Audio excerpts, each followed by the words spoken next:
സഖ്യകക്ഷികളും B J പിയും തമ്മിലുള്ള അടി തുടങ്ങിക്കഴിഞ്ഞിരിക്കുകയാണ്.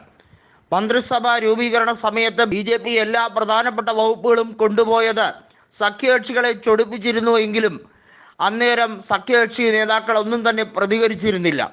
ഒന്നാമത്തെ കാര്യം, ടി ഡി പിയും ഐക്യജനതാദളുമാണ് പ്രധാനപ്പെട്ട എൻ ഡി എയിലെ സീറ്റുകൾ ഏറ്റവും കൂടുതലുള്ള ഘടകകക്ഷികൾ. ഇവർ രണ്ടുപേരും കൂടെ ചേരുമ്പോൾ 28 ലോക്സഭാ എം പിമാരുണ്ട്. അവർ പക്ഷേ കാര്യമായിട്ടുള്ള ഒരു രീതിയിലുള്ള ചരടുവലികളും നടത്തിയില്ല.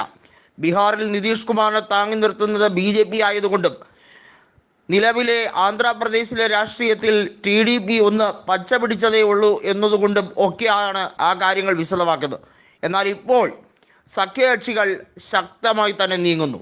ചന്ദ്രബാബു നായിഡുവിൻ്റെ കൂടെ നിൽക്കുന്ന ടി ഡി പിയിലെ പ്രമുഖരായ നേതാക്കളെല്ലാം തന്നെ 2 ക്യാബിനറ്റ് വകുപ്പ് കൂടി ആവശ്യപ്പെടണം, കുറഞ്ഞ പക്ഷം ഒന്നെങ്കിലും കിട്ടിയില്ലെങ്കിൽ മന്ത്രിസഭയിൽ തുടരുന്നതിൽ ഒരു രീതിയിലുള്ള അർത്ഥവുമില്ല എന്ന് പറഞ്ഞു വെച്ചിരിക്കുകയാണ്.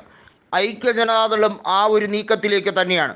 അവർക്ക് കൊടുത്ത വകുപ്പ് നന്നേ കുറഞ്ഞുപോയി എന്ന് മാത്രമല്ല, കേന്ദ്ര ക്യാബിനറ്റിൽ പ്രാതിനിധ്യം ഇത്രമാത്രം വെട്ടിച്ചുരുക്കാൻ അവർ പുറത്തുനിന്ന് വന്നവരല്ല എന്ന് ബി ജെ പിയെ മനസ്സിലാക്കാൻ വേണ്ടിയുള്ള രാഷ്ട്രീയ നീക്കവും നടത്തി കഴിഞ്ഞിരിക്കുകയാണ്.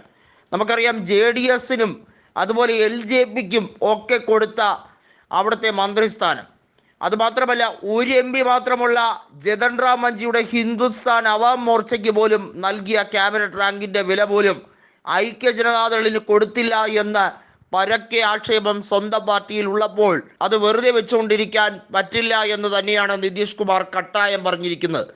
ഇതോടുകൂടി നരേന്ദ്രമോദി വീണ്ടും അവതാളത്തിലാവുകയാണ്. മോദിക്ക് സർവാധിപത്യം നൽകുന്നതല്ല N D A. N D A എന്നത് കൂട്ടുത്തരവാദിത്തമാണ്. ക്യാബിനറ്റിൽ പുത്തൻ തീരുമാനങ്ങൾ എടുക്കേണ്ട സാഹചര്യങ്ങൾ പോകും.